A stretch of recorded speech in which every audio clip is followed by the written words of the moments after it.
And another day in boxing, another fucking bullshit decision in boxing. Josh Taylor, after getting his whooped for the first 6 rounds, gets dropped around 8.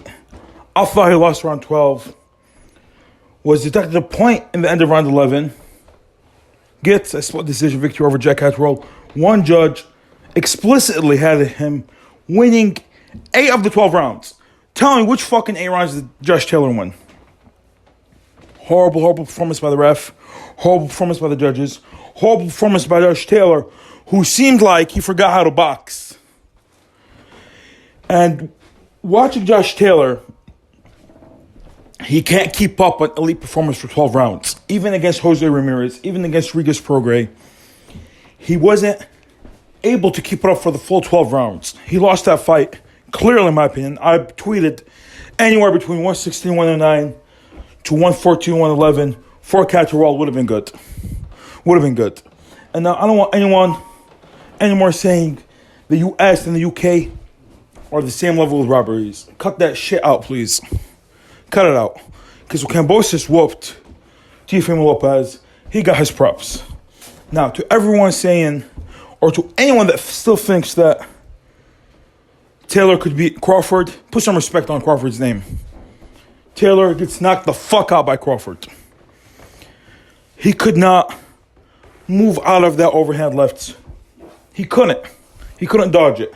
And Catterall is not as accurate as Crawford, is not as powerful as Crawford, and Crawford has a 6-inch reach advantage over Catterall. I think Crawford should take the Taylor fight. At first, I was advising him against it because I thought if it went to decision, he would get robbed because he did fuck up Top Rank, and that fight probably in the UK. But for that performance, he knocks Taylor out. Easy fight.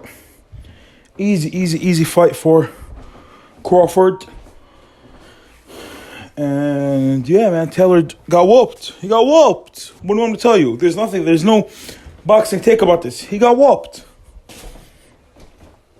When you lose the first 6 rounds, shit, man. This was on a level.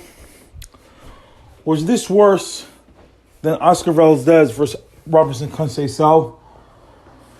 It's on the same level, I would think. No, I think you can make a better argument for Catterall because he did knock down Taylor. But this was the same shit, man.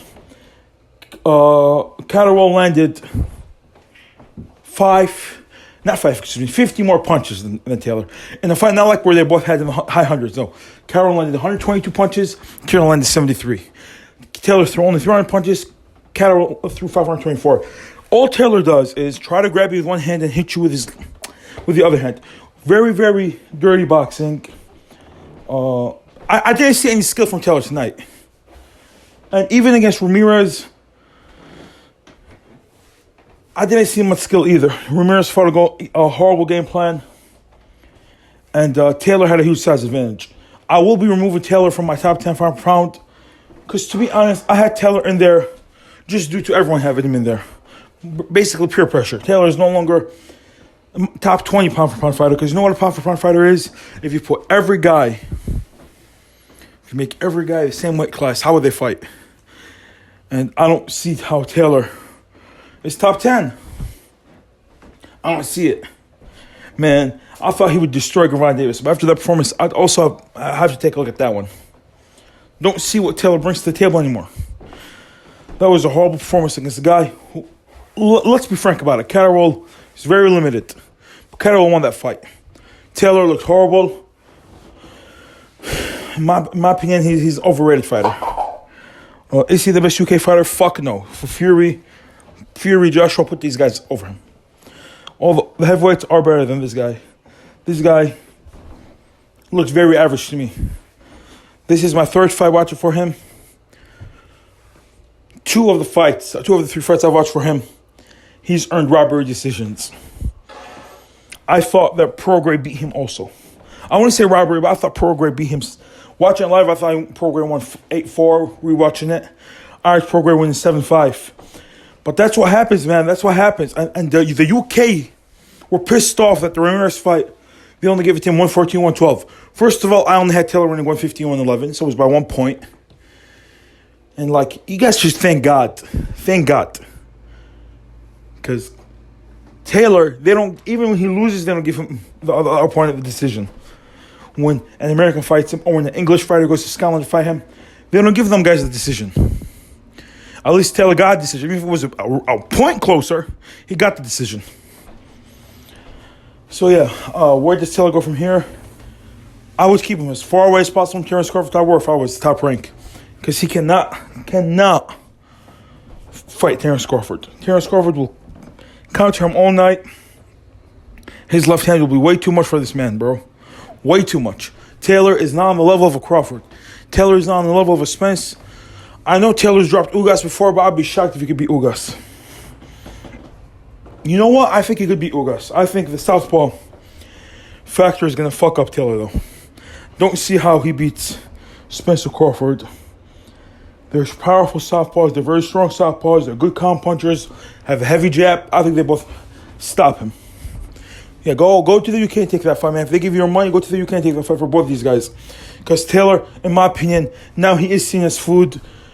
Gervonta Davis, I think him versus Taylor is a 50-50 fight. It's a pick-em fight. Taylor is still a bully in the ring. And that's all he was trying to do against Catterall. Just, I'm going to hold you in my right hand, bully you, lean on you, and try and land my left hand. It's bullshit. It's bullshit. The top two UK fighters fight that way. You know why? Because in the UK, you come here to the American boxing gyms, they actually teach you skill. In the UK, they don't. Very basic. There's not a single dynamic UK fighter in boxing right now. And the sooner these motherfuckers get it, the better. Taylor looked horrible. Horrible. Even the way Fury fights, he's just bullying. He's just using his weight. Because if he was fighting a guy, also 275, who he can't bully, he ain't gonna win, man. It's just... And Taylor is gonna look very normal at welterweight. He's basically reminding me of Danny Garcia. Danny Garcia, bully weight, was much bigger than his opponents at welterweight. Fought Rod Salka, who was a featherweight when he was at light welterweight. Came up to welterweight, was exposed, was beaten by every top fighter he fought. I'm hearing people now saying, Danny Garcia beat Sean Porter, man. Go reverse that fight. I don't know how. How do you guys score fights? How? Is it not who lands the more punches wins the round? How? Is there any other thing than punches landed? Unless, like, I land 10 jabs and you land 8 power punches, I can get you on that round. But if I'm landing every round, like 12 punches to your 9, 10 punches to your 7, I won that round, bro. It's just like Andrew Ward has a funny philosophy when he's scoring fights. He's like, I know Catterall landed more punches, but Taylor's body language makes it look like he landed more punches, so I'm going to give that round to Taylor. It's just a bunch of bullshit. Bunch of bullshit. So let me know what you guys think in the comment section below. Like and subscribe if you enjoyed the video. I know I'm probably pissed off a lot of UK fans over here. And I don't mean nothing, no disrespect, but they just don't teach you the same shit they teach you in the American gyms. They don't. There's not a single good standout UK trainer out there, where we have lots of historic American trainers. No disrespect. Like and subscribe if you enjoyed the video. Sadiq Boxing out.